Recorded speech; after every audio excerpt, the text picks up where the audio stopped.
안녕하세요.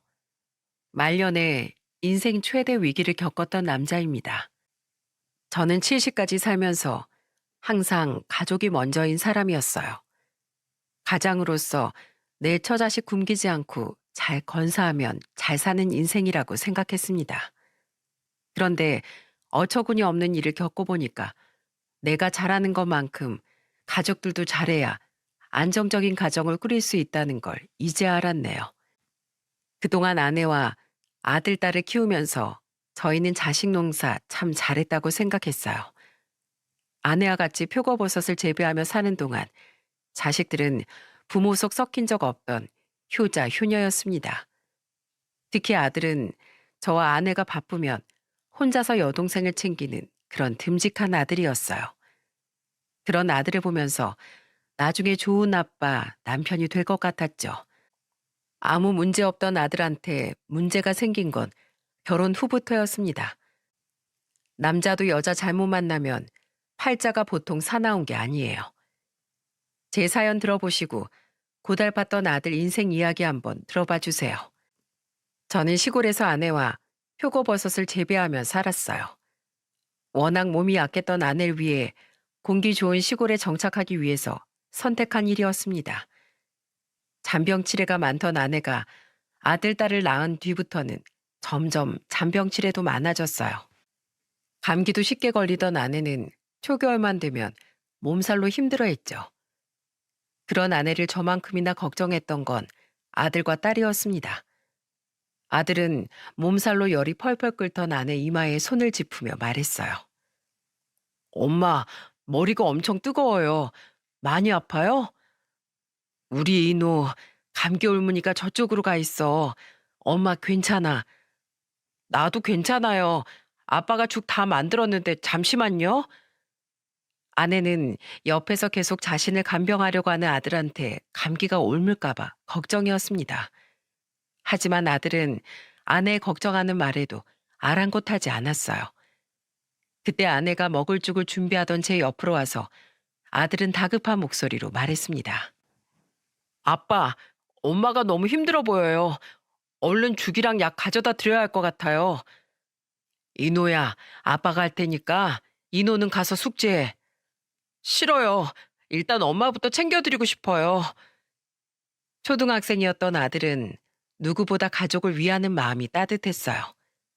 그래서 저는 그런 아들을 더 이상 말릴 수 없어 이렇게 말했습니다.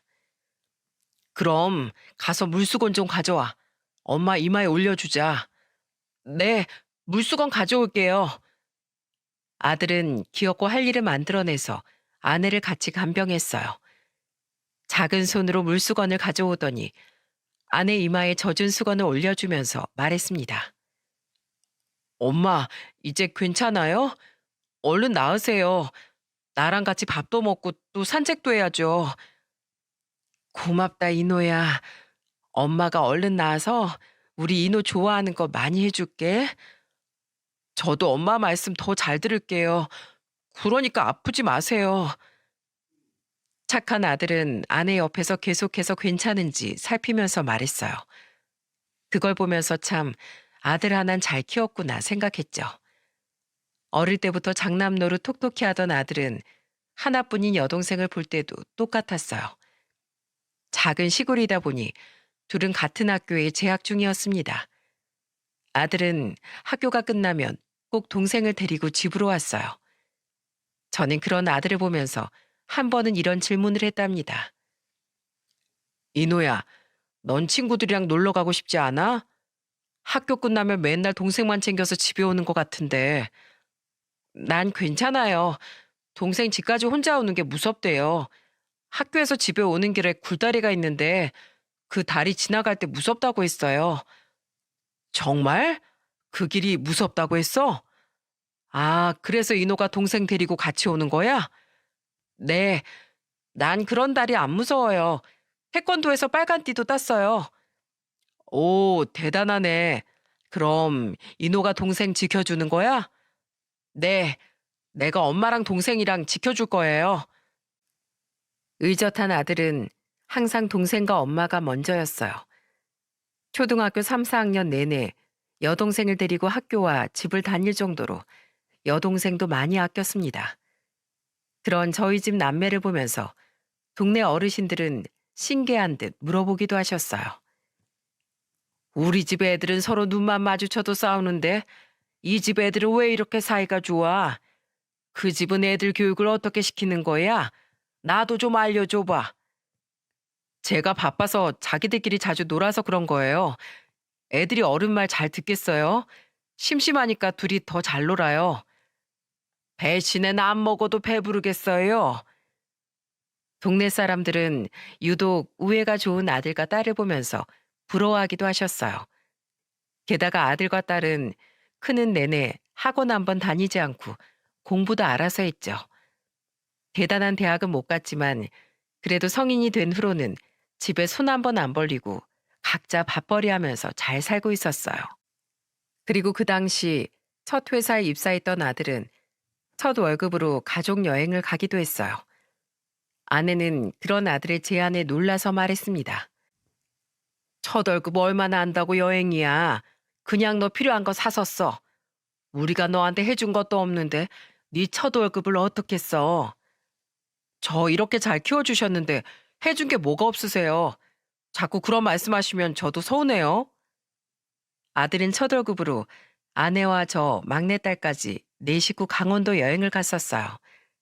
그때 오랜만에 멀리 나온 아내가 바다를 보면서 환한 미소를 지었던 게 생생하게 기억나요. 딸은 아내한테 겉옷을 챙겨주면서 말했습니다. 엄마, 이렇게 다니면 어떡해. 또 감기 걸리려고. 자, 이거 더 걸치자. 아유, 괜찮아. 너 입어. 너도 목 다 나와서 추워 보여. 얼른 입어. 내 걱정하지 말고 엄마가 입어. 나 정말 괜찮아. 잘 놀고 와서 감기 걸리면 안 되잖아. 얼른 입어. 딸은 누구보다 엄마를 먼저 생각하는 착한 딸이었어요. 딸과 엄마는 친구 같은 사이라고 하지 않습니까? 딸은 아내한테 친구 같은 딸이었습니다. 그렇게 별탈 없이 행복한 나날을 보내던 어느 날이었어요. 갑자기 아내가 췌장암 판정을 받게 된 거예요. 정말 청천벽력 같은 소식이었습니다. 딸은 아내의 소식을 듣고 가장 먼저 병원으로 달려왔어요. 엄마, 이게 무슨 일이야? 아프면 말을 했어야지, 엄마. 어떡하니? 너희들 결혼하는 것도 보고 싶은데 지금부터 치료받으면 금방 괜찮아질 거야. 걱정 마, 엄마. 그러니까 좀만 더 힘내. 아내는 딸의 손을 잡고 소리 없는 눈물을 흘렸습니다. 그 모습을 보면서 저도 눈물을 흘릴 수밖에 없었어요. 뒤늦게 달려온 아들은 아내의 췌장암 진단에 믿을 수 없다면서 저한테 확인하듯 되물었어요. 이거 뭔가 잘못된 것 같아요. 아버지, 이거 아닐 거예요. 우리 검사 다시 받아봐요. 네 엄마도 충격이 크다. 우리가 더 힘을 내야 해. 믿을 수 없겠지만 받아들이자꾸나. 이럴 리가 없어요. 엄마가 왜요? 이제 손주들 볼 나이잖아요. 저희들 결혼하는 것도 보셔야 하잖아요. 아들의 오열하는 눈물에 참담했어요. 아내가 아픈 게 제 탓인 것만 같아 가슴 한켠이 안 좋았습니다. 그래도 아내는 살고자 하는 의지가 강했어요. 고통스러운 치료에도 아내는 저한테 애원하면서 말했습니다. 여보, 나 살고 싶어. 나 언제까지 이렇게 있어야 하는 거야? 제발 병원 좀 나가고 싶어. 조금만 더 힘내. 곧 나갈 수 있을 거야. 당신이 조금만 더 버텨줘. 할 수 있지? 나도 당신 이대로 보내면 너무 힘들 것 같아. 난 나갈 수 있겠지? 예전처럼 우리 다시 여행도 가고 할 수 있는 거지? 걱정 마. 내가 당신 꼭 다 나아서 같이 집에 데려갈 거야. 걱정 마. 아내는 제 손을 꼭 잡으면서 집에 가고 싶다고 애원했어요. 그런 아내한테 해줄 수 없는 게 그저 미안했습니다. 그 순간에도 저는 아내를 위해 할 수 있는 건 그저 일하는 것 뿐이었어요. 딸이 자주 아내 병원에 가지고 있어서 저는 병원비를 보태기 위해 그저 일하는 데 전념해야만 했습니다. 이게 아내를 위한 길이라고 생각했거든요. 하지만 제가 아무리 돈을 벌어온다 해도 아내 건강을 되돌릴 수는 없었습니다. 그것도 모르고 그때는 아내를 한 번도 볼 생각도 안 하고 그저 일만 했어요. 그렇게 마지막 희망의 끈을 붙들고 대리 운전까지 뛰던 날이었습니다. 병원에서 아내가 이제는 더 버티기 힘들 거라는 전화를 받게 됐어요. 아내한테 달려가는 내내 눈물이 앞을 가려서 앞을 제대로 볼 수 없을 정도였습니다. 겨우 병원에 도착한 저를 보면서 아내는 힘든 숨을 쉬며 말했어요. 여보, 나 더 이상 힘들 것 같아. 힘 좀 내봐. 당신 이렇게 가면 난 어떻게 살라고. 나 없어도 애들 잘 부탁해. 당신이 우리 딸 결혼할 때 꼭 손잡아줘. 그리고 며느리 생기면 당신이 딸처럼 아껴주고 내 목까지 끝까지 애들 좀 부탁할게. 이렇게 가면 어떡해. 우리 같이 손주들 보면서 살기로 했잖아. 당신 집에 오면 보여주려고 마당에 꽃도 많이 심어뒀어. 집에 가야지. 사는 동안 당신 덕분에 참 행복했어. 다음 생엔 내가 당신보다 더 살다 갈게. 이번엔 당신이 우리 애들이랑 집 좀 잘 챙겨줘. 여보, 안 돼. 제발 그 눈 좀 떠봐. 아내는 저한테 마지막 부탁을 하고 눈을 감아버렸습니다. 저는 아내를 외롭게 만든 것 같아서 미안했어요. 딸과 아들도 아내의 마지막을 보고 눈물만 흘렸어요. 평생 함께 할 줄 알았던 아내가 세상을 떠난 충격은 상당했습니다. 아내 빈소에서도 저는 눈물을 흘릴 힘도 없었어요. 그런 저를 보면서 아들이 말하더군요. 아버지, 자책감 갖지 마세요. 아버지도 고생하셨어요. 전 아버지가 얼마나 노력했는지 다 알아요. 돈 벌어서 네 엄마 병을 고쳐주고 싶었는데 이걸 어떡하니. 이럴 줄 알았으면 얼굴이라도 한 번 더 보러 갈걸. 내가 네 엄마를 외롭게 만들어서 병을 키운 것 같다. 내가 좀 더 챙겨줄 걸 그랬어. 아버지는 최선을 다하셨어요. 그러니까 자책하지 마세요. 저는 아버지가 자책하지 않기를 바래요. 아들은 하염없이 우는 제 옆에서 다독여줬어요. 힘든 와중에도 아들과 딸이 있어서 겨우 견딜 수 있었습니다. 그렇게 아내의 장례를 모두 마치고 가슴 한켠에 구멍이 난 것 같았어요. 시골에 혼자 지내는 저는 괜히 마음이 뒤숭숭했어요. 그래도 어찌할 방법이 있겠습니까? 산 사람은 살아야 한다는 잔인한 말을 가슴에 되새기면서 견뎠습니다. 그리고 몇 년 뒤 아들은 다니던 회사를 그만두고 사업을 시작했어요. 바로 돌잔치를 주로 하는 연회장 사업이었습니다. 보통 돌잔치 위주로 진행하긴 하는데 기업들 송년회나 신년회도 진행할 수 있는 곳이었어요. 그때 아들은 절 찾아와 진지한 목소리로 말했습니다. 사업 조금만 더 자리 잡으면 제가 아버지 뵈러 자주 올게요. 아니다, 됐어. 뭐하러 그래. 네 일이나 잘 신경 써라. 아니에요. 어머니 돌아가실 때 아버지가 한 번이라도 더 어머니 뵙지 못한 걸 후회하셨잖아요. 그땐 잘 몰랐는데 이젠 좀 알 것 같아요. 조금이라도 건강하실 때 자주 올게요. 네가 이렇게 속이 깊어서 네 엄마도 참 좋아했었는데 참 고맙구나. 저는 아들의 손을 어루만지며 눈물을 흘렸어요. 아들이 이렇게 절 생각해 준다는 게 참 고맙더군요. 그 후로 아들은 본격적으로 사업을 시작했고 시간이 흐를수록 자리를 잡아가는 듯 했어요. 수도권에 위치한 곳이다 보니 돌잔치나 신년회, 송년회로 예약이 꽉꽉 찼습니다. 아들이 사업으로 승승장구할 때마다 아내가 생각나더라고요. 아마 살아있었다면 누구보다 기뻐했을 아내의 얼굴이 선했거든요. 그런데 아들은 몇 년쯤 지나서 사업이 자리 잡으니까 결혼하겠다면서 한 여자를 데려왔어요. 저는 처음 보는 아들 여자친구를 마주하면서 어색한 목소리로 물었습니다. 멀리서 와줬는데 내가 뭐부터 물어봐야 할지 모르겠네요. 말씀 편하게 해주세요. 이노 씨랑 만난 지 2년째인데 이제야 인사드렸네요. 벌써 둘이 만난 지 2년이나 됐어? 네, 그동안 이노 씨 사업이 바빠서 올 수가 없었어요. 알고 보니까 아들이 사업을 시작했을 때부터 예비 며느리가 아들 옆에서 힘이 돼주고 있었다고 했어요. 그러면서 아들은 저한테 예비 며느리를 소개하면서 이렇게 말하더군요. 제가 사업 준비하면서 힘들고 어려울 때마다 조언도 해줘서 도움이 많이 됐어요. 그랬어? 예비 며느리가 똑똑한가 보다. 서로 그렇게 도움이 되면 좋지. 이 사람도 어린이집 원장이에요.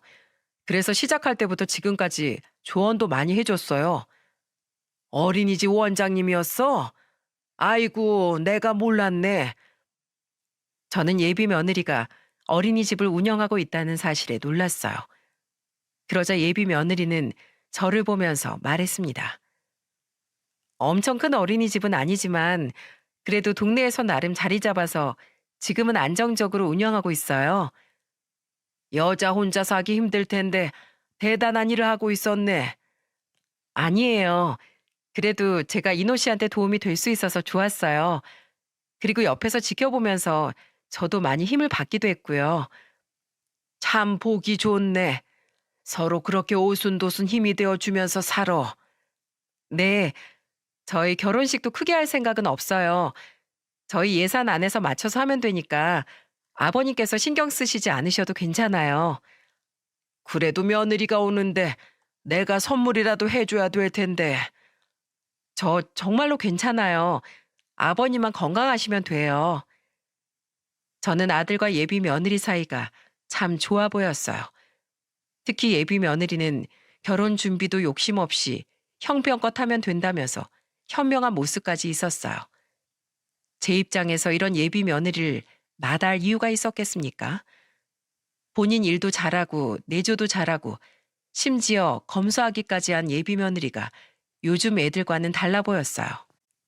그렇게 아들은 예비 며느리와 결혼식을 올렸고 둘이 장만한 아파트에 살림을 차렸습니다. 아들이 일사천리로 결혼하고 나니까 몇 년 뒤 딸도 문제없이 결혼했어요. 그래도 아들, 딸이 결혼하고 나니까 큰 숙제 하나 치른 기분이더라고요. 이제 정말 내 할 일이 끝났다 싶었는데 문제는 그 이후부터였습니다. 분명 초반에는 괜찮았어요. 며느리가 아들과 같이 시골에 놀러와 같이 밥도 먹고 근교로 드라이브도 갔었거든요. 그때마다 며느린 저한테 다정하게 물었어요. 아버님, 요즘은 뭐 힘든 건 없으세요? 나야 늘 똑같지. 너희들은 어떻니? 살림 합치고 나서 싸우는 부부도 많다는데 너흰 괜찮은 거야? 그럼요. 전 남편이 집안일도 너무 잘 도와줘서 힘든 것도 모르겠어요. 우리 이노가 남자치고 손이 야무져서 아마 여자보다 나을 거야. 너도 힘들 텐데 그럴 때 남편 많이 부려먹어. 그럴까요, 그럼? 집안일도 힘쓰는 일이 많아서 남자가 많이 도와줘야지. 저는 며느리의 말에 웃으면서 말했습니다. 그러자 아들이 제 말에 웃으면서 말했어요. 저 사람 말은 저렇게 해도 일 끝나고 오면 맨날 저녁 해주려고 해요.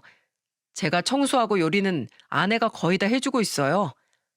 그래, 그렇게 집안일도 분담하면서 해나가면 맞벌이 부부가 서로 의지되고 좋지.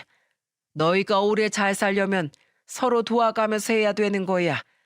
그래야 아이도 생겨서 서로 배려하면서 잘 살지. 네, 아버지 말씀 잘 새겨들을게요. 아들이 신혼 초일 때만 해도 저는 아들과 며느리가 잘 맞는 한 쌍이라고 생각했습니다. 하지만 문제는 며느리가 임신을 하고 나서부터 시작됐어요. 저도 상상도 못한 며느리의 진짜 성격이 그때부터 나왔습니다. 저는 며느리가 임신했으니까 좋은 걸 챙겨주고 싶어서 제가 재배하는 표고버섯 중에 가장 품질 좋은 것만 골라서 아들네 집으로 보내려고 했어요. 그때 아들이 전화를 안 받아서 며느리한테 전화를 걸었습니다. 얘 며느라, 집 주소 좀 알려줘. 내가 너 주려고 택배 하나 보내려고 하는데 저번에 알려준 주소가 뭐였더라? 택배를 보내신다고요? 어머, 뭘 그런 걸 보내세요. 정말 괜찮아요. 아니, 별건 아니고 임산부들한테 좋다고 하길래. 아버님, 정말 감사드려요. 아주 잘 쓸게요. 주소는 제가 문자로 보내드릴게요. 다음에 저희 집 한번 놀러 오세요. 제가 맛있는 식사 대접할게요. 그래, 고맙다. 저는 며느리가 너무 좋아하길래 의아했어요. 뭔 줄 알고 저렇게 좋아하나 싶었는데 며칠 뒤 며느리한테 한 통의 전화가 걸려왔습니다. 그때 며느리는 날이 선 목소리로 말했어요. 아버님, 지금 표고버섯 저 먹으라고 보내신 거예요? 아, 그래. 내가 우리 며느리 주려고 품질 좋은 것만 골라서 보낸 거야. 표고버섯이 임산부 빈혈 막아주는데 좋다고 하더라. 제 친구는 임신했다고 시댁에서 명품 가방을 사준다고 하던데 아버님은 지금 표고버섯을 보내신 거예요? 제가 괜한 기대를 했나 보네요. 전 그래도 아버님이 딸도 있으니까 저를 정말 딸처럼 생각하시는 줄 알았어요. 딸처럼 아끼니까 내가 좋은 걸 보내준 거지. 아버님, 진짜 좋은 건 비싼 거예요. 이런 땅에서 나오는 표고버섯 같은 게 아니라 백화점에 고이 모셔있는 물건들이 좋은 거라고요. 이런 거 보내주시면 만들어 먹기만 힘들어요. 뭐야? 너 지금 내가 보내준 게 못마땅한 거야? 그럼 마음에 들겠어요? 배불러서 허리도 아픈데 이걸 어떻게 먹으라고 보내시는 거예요? 전 못 먹으니까 남편 먹으라고 줄게요. 그리고 다음부터 이런 건 보내지 마세요. 저 먼저 끊을게요. 뭐야? 예, 며느라. 며느리는 자기 할 말만 하고 전화를 툭 끊어버렸어요. 저는 며느리 예상치 못한 전화 한 통에 정말 황당했습니다. 이게 지금 말이 된다고 생각하십니까? 만약에 제가 보낸 게 마음에 들지 않더라도 이건 며느리가 선을 넘은 거라고 생각했습니다. 그래서 바로 며느리한테 바로 전화를 걸었어요. 하지만 며느리는 제 전화를 고의로 피하는 것 같았어요. 결국 저는 곧바로 아들한테 전화를 걸었습니다. 너 지금 집이냐? 아니요, 지금 집에 가고 있어요. 왜 그러세요, 아버지? 무슨 일 있으세요? 내가 며느리 생각해서 몸에 좀 표고버섯 좀 보냈더니 그걸 가지고 이런 걸 귀찮게 뭐하러 보내냐고 그런 소리를 들어야겠어? 네? 그 사람이요? 아버지 죄송해요. 요즘 아내가 임신하더니 예민해져서 자꾸 별일 아닌 것도 화났네요. 얼마 전에도 자기 친구는 태교 여행도 간다고 난리를 쳐서 진땀 뺐어요. 걔는 안 그러더니 왜 갑자기 주변이랑 비교하고 그러는 거야? 아무리 그래도 시아버지한테 그런 말을 하는 게 말이 되냐? 죄송해요, 아버지. 제가 잘 말해볼게요. 아들은 저한테 미안하다며 재차 사과했어요. 한 번 충격을 받고 나니까 쉽게 화가 사그라들지 않았습니다. 그리고 며칠 뒤 며느리한테 한 통의 전화가 걸려왔어요. 아버님, 죄송합니다. 제가 요새 입덧도 심하고 배가 불러오니까 자꾸 몸이 힘들어져서 예민해졌어요. 그래도 아버님께 그러면 안 됐는데 제가 죄송합니다. 임신했으니까 몸이 힘든 거야 이해하지. 그런데 이제 애엄마가 될 사람인데 네가 정신을 똑바로 차려야 하는 거야. 알겠어? 네, 아버님 죄송합니다. 며느리는 저한테 자기가 예민했다면서 사과했어요.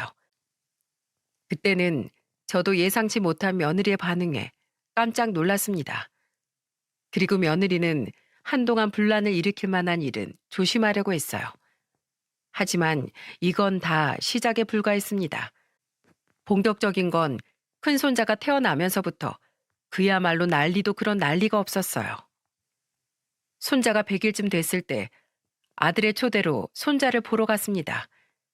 저는 오랜만에 보는 손자를 보면서 반가운 목소리로 문을 열며 들어갔어요. 아이고, 우리 손자 잘 있었어? 할애비 왔다. 어디 얼마나 컸나 한번 안아보자. 저는 활짝 웃는 손자를 보면서 한번 안아보려고 다가갔습니다. 그런데 그때 며느리가 손자한테 다가가는 저를 보더니 갑자기 어린 손자를 품에 안으며 소리쳤어요.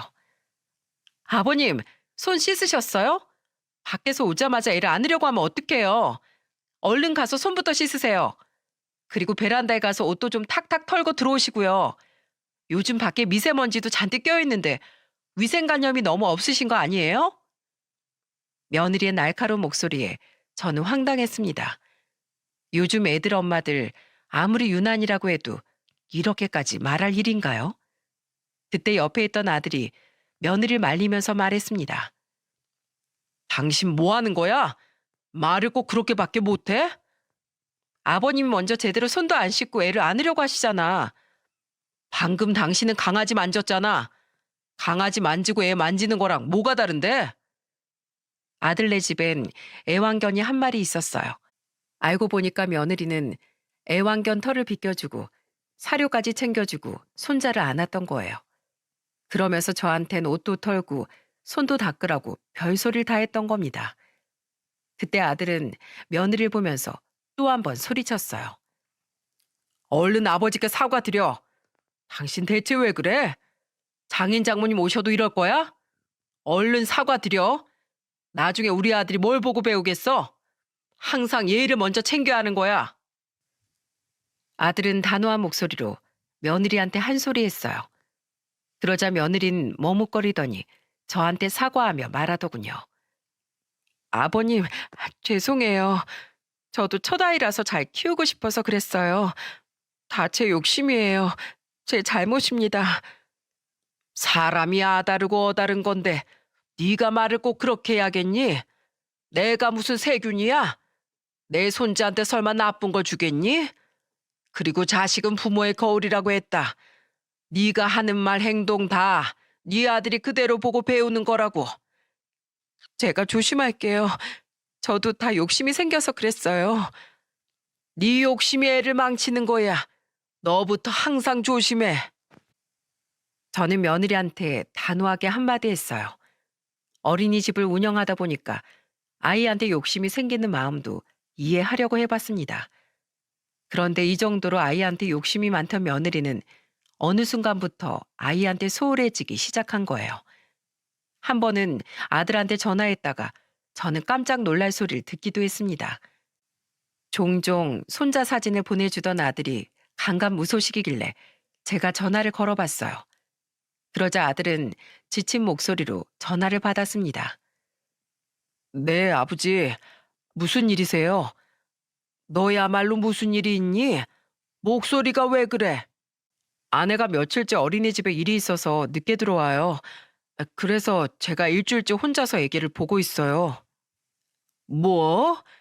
예전엔 품에서 내려놓을 줄을 모르더니 그게 무슨 일이야? 아, 모르겠어요. 갑자기 일이 많아졌다는데 어쩌겠어요. 벌써 2주일째 이러고 있는 것 같아요. 그래도 육아를 혼자서 하기보다 분담을 해야 될 텐데 큰일이네. 넌 일은 잘 되고 있는 거야?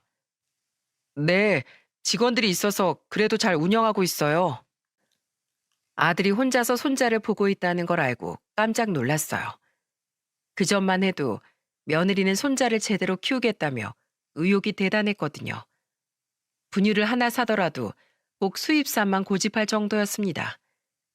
그때 한번 시골에 내려갔다가 분유가 뚝 떨어져서 제가 마트에서 사오려고 했을 때 며느리는 놀란 목소리로 말했어요.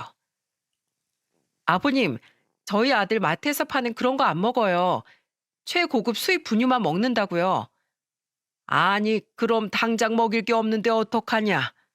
하, 저희 이만 가볼게요. 지금 먹이는 거 다 먹이고 나면 더 줄 게 없어요. 뭐?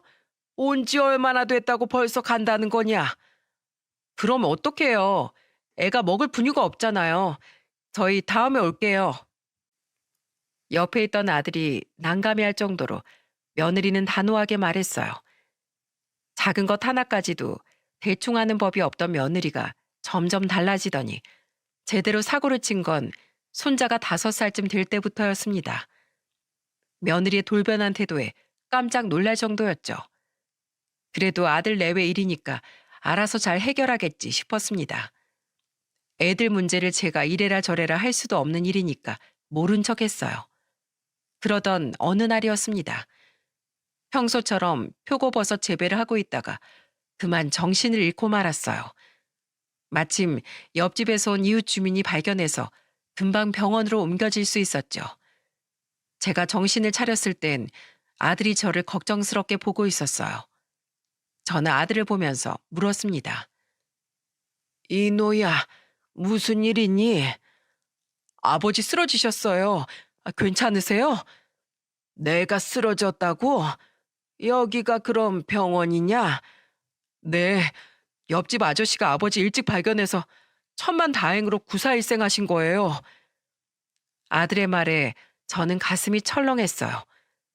뇌출혈로 쓰러져서 조금만 늦었어도 생명이 위독할 뻔했던 겁니다. 그래서 급하게 연락받은 아들이 허겁지겁 내려왔던 거였어요. 그런데 그때 한창 제 걱정을 하던 아들한테 한 통의 전화가 걸려왔습니다. 며느리 전화인지 수화기 밖으로 화를 내는 목소리가 다 들리더군요. 당신 언제 오는 거야? 나한테 애 맡겨놓고 어디 간 거냐고. 난 뭐 놀아? 나도 하루 종일 일하다 온 사람이야. 오늘만 당신이 좀 봐. 아버지 아프다고 했잖아. 나도 병나게 생겼다고. 마누라는 아프거나 말거나 상관없다는 거야? 지금 그런 상황이 아니잖아. 우리 아버지 혼자 일하시다가 쓰러지셨어. 뇌출혈이라는데 내가 지금 어떻게 가냐? 너도 생각 좀 해봐라. 나중에 우리 아들이 너 같은 여자 만나 부모 아프거나 말거나 그냥 갔으면 좋겠어? 지금 거기서 우리 아들 얘기가 왜 나와? 아, 됐어. 마음대로 해. 네 아들 내팽개쳐 놓고 어디 얼마나 편하게 있다 오나 보자. 뭐? 네 아들? 우리 아들도 아니고 네 아들? 너 이제 진짜 막 나가는구나. 아버님 위독하시다며. 나랑 이럴 시간 있어? 아버님 숨 넘어가기 전에 손이라도 한번 더 잡아주던지. 마음대로 해. 며느리는 잔뜩 화가 난 목소리로 어찌나 화를 내던지 옆에 있던 아들 전화기 밖으로 소리가 다 들릴 정도였어요. 그러자 아들은 전화를 끊고 한숨을 쉬면서 말했습니다. 아버지, 죄송해요. 제가 여기서 이러면 안 되는데 요즘 이 사람이랑 사이가 좀 안 좋아요. 무슨 일인데 그래. 난 괜찮으니까 어서 올라가 봐라. 아니에요. 이 사람 엄청 오랜만에 아들 보는 거예요. 그동안 저 혼자 다 보고 있었어요. 그러니까 아버진 신경 쓰지 마세요. 저는 아들의 말에 괜히 미안했어요. 며느리가 그런 애가 아닌데 대체 왜 저럴까 의문이 들었습니다. 어디서부터 잘못된 건지 그 후로 며느리는 제가 있는 병실엔 근처도 오지 않았어요.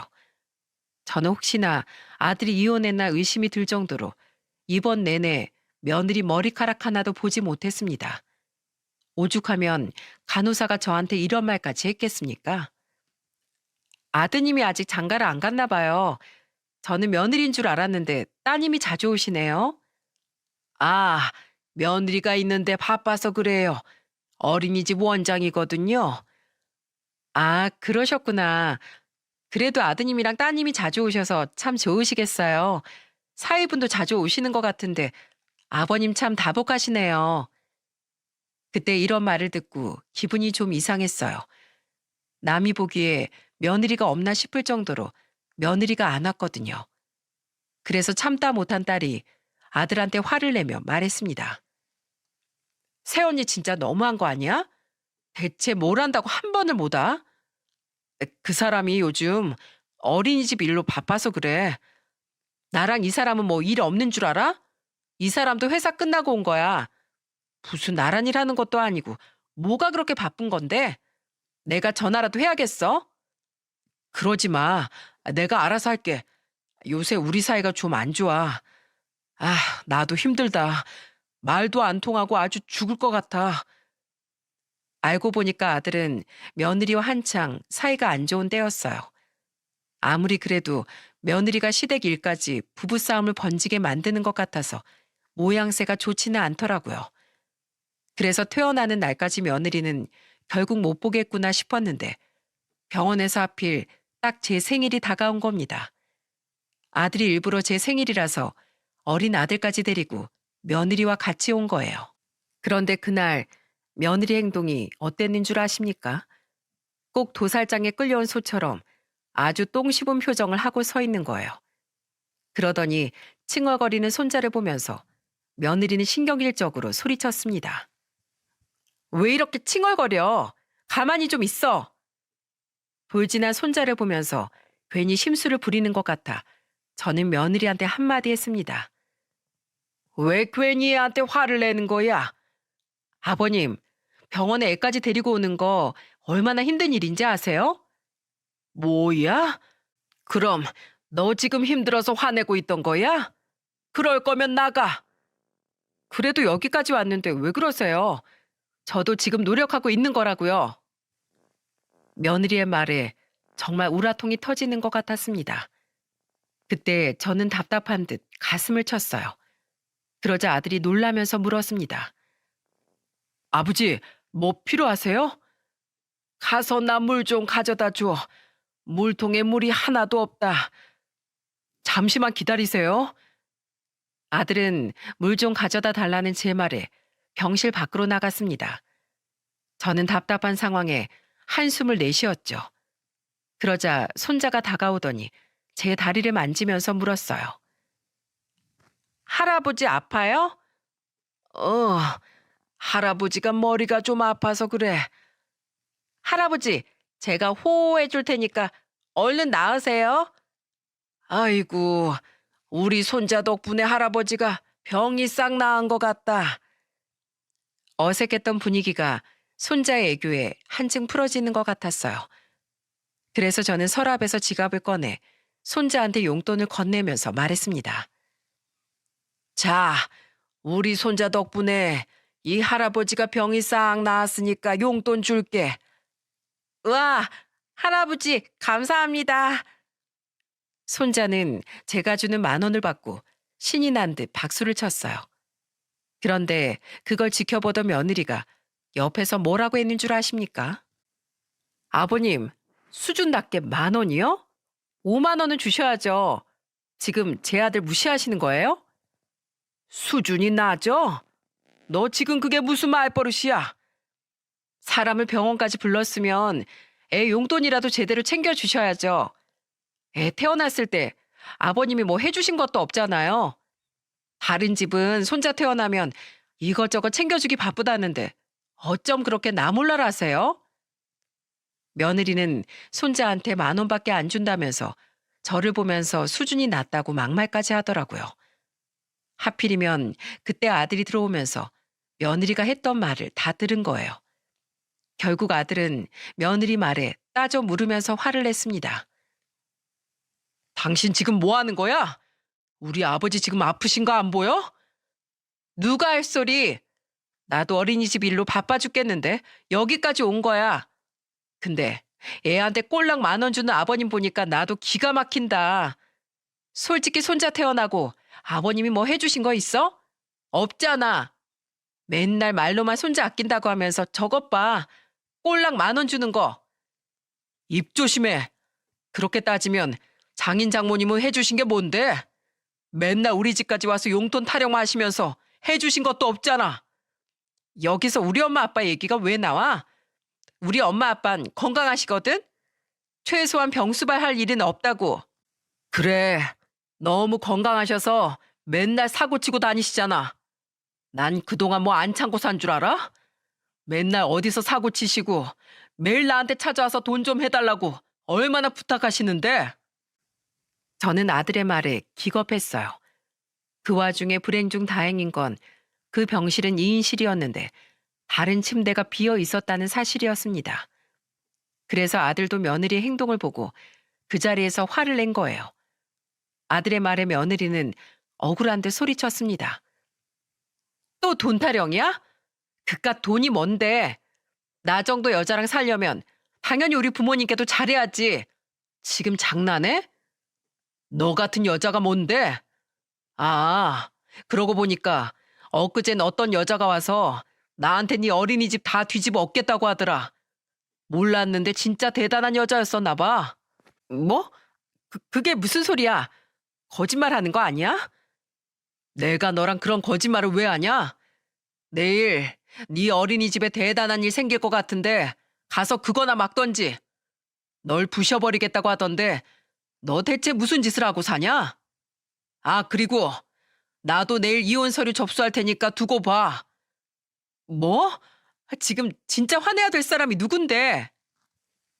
저는 며느리가 발악을 하면서 소리 지르는 소리에 깜짝 놀랐어요. 저는 그런 며느리를 보고 다그치면서 말했습니다. 여기가 어디라고 소리 질러? 그런 식으로 악다구니 쓸 거면 당장 나가. 그 아버지의 그 아들이네. 도저히 말이 안 통해. 전 이만 빠질 테니까 그 잘나신 아들 데리고 어디 평생 한번 살아보세요. 며느리는 비아냥거리면서 말하더니 애도 그냥 두고 나가려고 했어요. 그러자 아들이 며느리를 붙잡으면서 말했습니다. 애는 어쩌고 그냥 가는 거야? 네가 그러고도 엄마야? 어차피 그동안 당신 손 많이 타서 난 본 척도 안 해. 당신이 키우던지. 와, 너 그 정도였냐? 이게 네 밑바닥이냐고. 이제 알았어? 나 이 정도야. 당신이 날 감당 못해서 이렇게 된 거야. 끝내. 헤어지면 나야 속 편하지. 마음대로 하라고. 그래, 이혼하자 이혼해. 너랑 사느니 나 혼자 애 키우고 말어. 둘은 그렇게 싸우더니 며느리가 결국 혼자 나가버렸어요. 아들은 그런 며느리를 보면서 한숨을 푹 쉬었습니다. 저는 그런 아들을 보고 걱정스럽게 말했어요.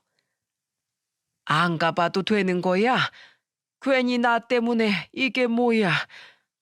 아니에요, 아버지. 저 안 그래도 이혼하려고 생각했어요. 저 사람 애한테 소홀한 지 오래됐어요. 어린이집에 무슨 일인지 매번 일 핑계로 애도 뒷전이고 요즘엔 술 취해서 들어오는 날도 많았어요. 진짜 더는 못 살겠다 싶었는데 차라리 잘 됐어요. 저 내일 잠시 집 좀 다녀올게요. 그래, 네 선택인데 내가 어쩌겠냐. 잘 다녀와라. 그렇게 아들은 이혼을 결심한 채 다음날 집으로 갔습니다. 그런데 이혼하겠다고 집에 간 아들이 갑자기 일주일 뒤에 오겠다는 거예요. 무슨 일이 생겼나 궁금했죠. 그렇게 일주일 뒤 제가 퇴원하던 날 아들이 내려왔어요. 그리고 아들은 수척한 얼굴로 오더니 저한테 충격적인 사실을 털어놨어요.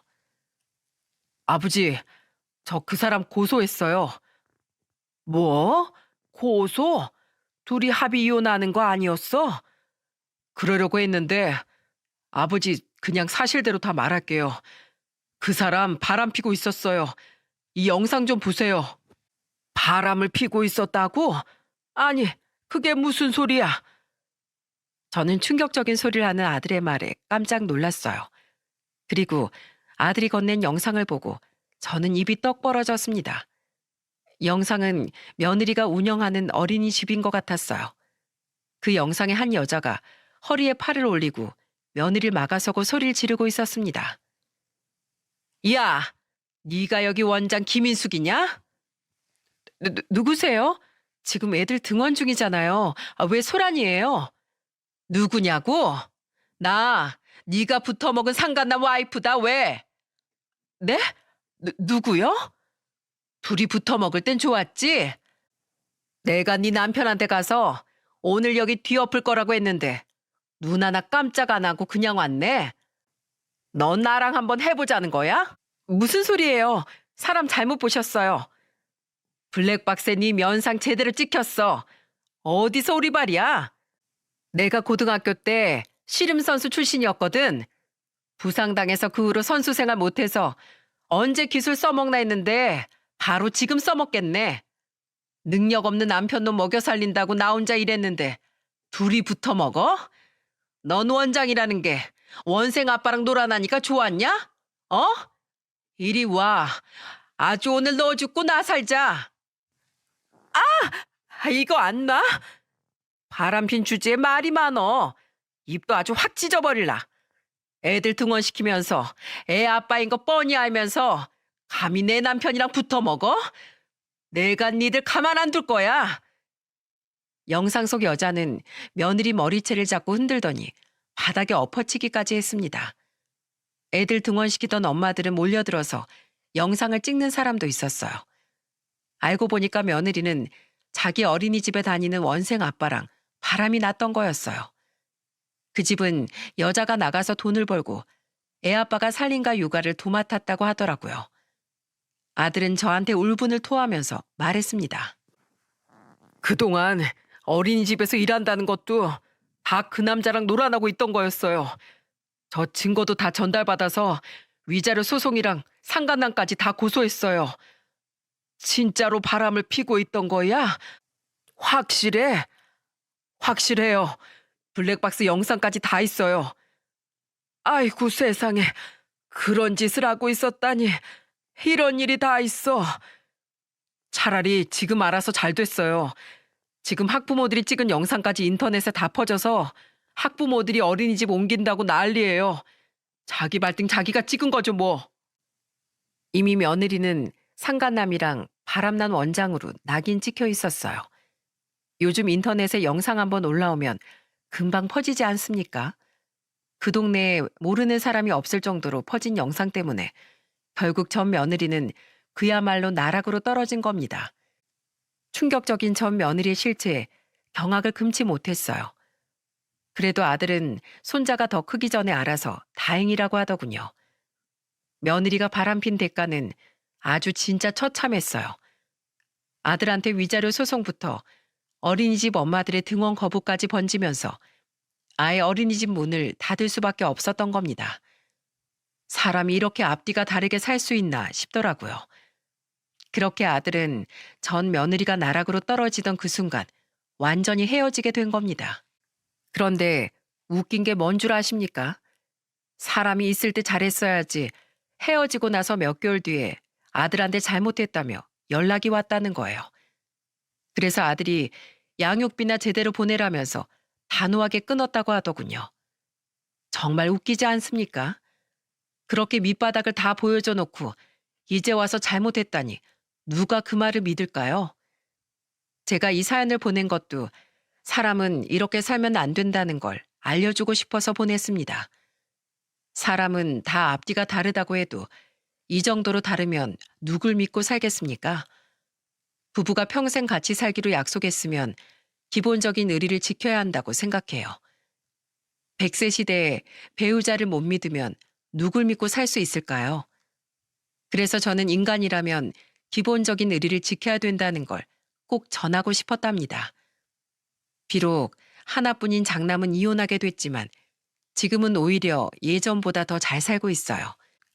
오히려 손자 둘이 살면서 활기를 되찾았다니까요.